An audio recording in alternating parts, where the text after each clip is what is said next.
ಅನಿಲ್ ಒಬ್ಬ ಹಳ್ಳಿಯ ಹುಡುಗ. ಬಡತನದ ಕುಟುಂಬ. ತಂದೆ ದಿನಗೂಲಿ ಕಾರ್ಮಿಕ, ತಾಯಿ ಸಹ ಬೇರೆಯವರ ಜಮೀನಿನಲ್ಲಿ ಕೂಲಿ ಕೆಲಸ ಮಾಡುವವಳು. ಅನಿಲ್ ಅವರ ಪಾಲನೆ ಪೋಷಣೆಯಲ್ಲಿ ಚೆನ್ನಾಗಿ ಓದಿಕೊಂಡು ಬೆಳೆದನಿಲ್ಗೆ ಕ್ರಿಕೆಟ್ ಮೇಲೆ ಸಣ್ಣ ವಯಸ್ಸಿನಿಂದ ಅಪಾರ ಆಸಕ್ತಿ. ಚಿಕ್ಕವನಾದಗಿನಿಂದಲೂ ಅವನಿಗೆ ತುಂಬಾ ಕನಸುಗಳು ಬೆಳೆದಿದ್ದವು. ಒಂದು ದಿನ ನಾನು ಕೂಡ ತುಂಬಾ ಹಣ ಸಂಪಾದನೆ ಮಾಡಿ ಎಲ್ಲರ ಎದುರು ಚೆನ್ನಾಗಿ ಜೀವನ ಮಾಡ್ತೀನಿ, ಎಲ್ಲರೂ ಮೆಚ್ಚುವಂತೆ ಬದುಕುವೆ ಎಂದು. ಅವನು ದೊಡ್ಡವನಾಗುವ ಹೊತ್ತಿಗೆ ಐಪಿಎಲ್ ಎಂಬ ಕ್ರಿಕೆಟ್ ಮಾಯಾಜಾಲ ಅನಿಲನನ್ನು ಸೆಳೆದಿತು. ಜೊತೆಗೆ ಗೆಳೆಯರ ಸಹವಾಸದಿಂದ ಕ್ರಿಕೆಟ್ ಪಂದ್ಯಗಳ ಜೊತೆ ಬೆಟ್ಟಿಂಗ್ನ ಕರೆ ಬಂತು. ಸ್ನೇಹಿತರು ಹೇಳಿದಂತೆ, ನೀನು ಬೆಟ್ಟಿಂಗ್ ಆಡು ಅನಿಲ್, ಜೀವನವೇ ಬದಲಾಗುತ್ತೆ. ಅದರಂತೆ ಅನಿಲ್ ಬೆಟ್ಟಿಂಗ್ ಆಡತೊಡಗಿದ. ಮೊದಲ ಪಂದ್ಯದಲ್ಲಿ ಗೆದ್ದ 2000 ರೂಪೀಸ್ ಅನಿಲನಿಗೆ ಲೋಟದಷ್ಟು ಸಾಗರವಾದಂತೆ ಭಾಸವಾಯಿತು. ಮನೆಯವರ ಮಾತು ಕೇಳದೆ ಸ್ನೇಹಿತರಿಗೆ ಹೆಚ್ಚು ಮನ್ನಣೆ ತೋರಿದ. ಮತ್ತೆ ಬೆಟ್ಟಿಂಗ್ ಆಡಲು ತೊಡಗಿದ. ಆದರೆ ದಿನಗಳನ್ನು ಮುಂದುವರಿದಂತೆ ಸೋಲುಗಳು ಆರಂಭವಾದವು.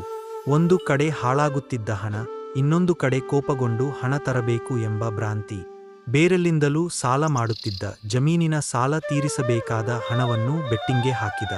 ಕೊನೆಗೆ ಮನೆಗೆ ಸಾಲಗಾರರು ಬಂದು ಎಲ್ಲರ ಮುಂದೆ ತಂದೆ ತಾಯಿಗೆ ಬೈಗುಳವನ್ನು ಅವಮಾನವನ್ನು ಮಾಡಿದರು. ತಂದೆಯ ಮುಖದಲ್ಲಿ ನಿರಾಸೆಯ, ನೋವಿನ ಹಾಗೂ ಅಸಹಾಯಕತೆ, ತಾಯಿಯ ಕಣ್ಣುಗಳಲ್ಲಿ ತುಂಬಿದ ಕಣ್ಣೀರು. ನೀನು ಉತ್ತಮ ಮಗನಾಗುವ ಬದಲು ನಮ್ಮನ್ನು ಜನ ಎದುರು ತಲೆ ಬಾಗಿಸಬೇಕಾದ ಸ್ಥಿತಿಗೆ ತಂದು ಬಿಟ್ಟಿಯ ಎಂದು ತಂದೆ ಆಡಿದ ಮಾತು ಅನಿಲ್ ಮನಸ್ಸಿಗೆ ತಾಟಿತು.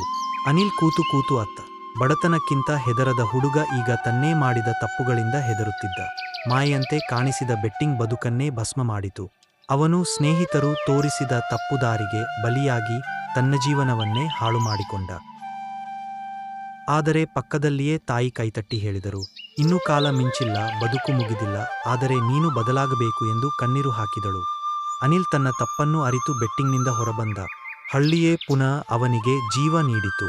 ತೋಟದ ಕೆಲಸ, ಕುರಿ ಸಾಕಾಣಿಕೆ, ಹೈನುಗಾರಿಕೆಯಲ್ಲಿ ತೊಡಗಿಸಿಕೊಂಡ. ದುಡಿದು ಹಣ ಉಳಿಸಿ ಬೆಟ್ಟಿಂಗ್ಗಾಗಿ ಮಾಡಿದ ಸಾಲವನ್ನು ತೀರಿಸಲು ಪ್ರಯತ್ನಿಸಿದ. ಅನಿಲನ ಈ ನಡೆಯಿಂಸ ಮತ್ತೆ ಮನೆ ನೆಮ್ಮದಿ ಕಂಡಿತು. ಆದರೆ ಅನಿಲ್ ಮನದಲ್ಲಿ ಆ ನೋವಿನ ಗುರುತುಗಳು ಜೀವನ ಪೂರ್ತಿ ಉಳಿದುಕೊಂಡವು. ಈ ಕಥೆ ಪ್ರತಿಯೊಬ್ಬ ಬೆಟ್ಟಿಂಗ್ ಆಡುವ ನನ್ನ ಅಣ್ಣತಮ್ಮಂದಿರನ್ನು ಈ ಗೀಳಿನಿಂದ ಹೊರತರುವ ಒಂದು ಸಣ್ಣ ಪ್ರಯತ್ನ.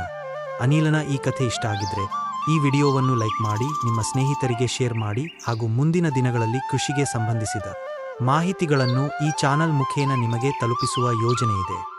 ಅವುಗಳನ್ನು ನೀವು ನೋಡಲು ಈ ಚಾನಲ್ ಅನ್ನು ಸಬ್ಸ್ಕ್ರೈಬ್ ಮಾಡಿ. ಧನ್ಯವಾದಗಳೊಂದಿಗೆ LK ಕನ್ನಡ ಯೂಟ್ಯೂಬ್ ಚಾನಲ್ ಜೊತೆ ನಿಮ್ಮ ಲಕ್ಷ್ಮೀಕಾಂತ್.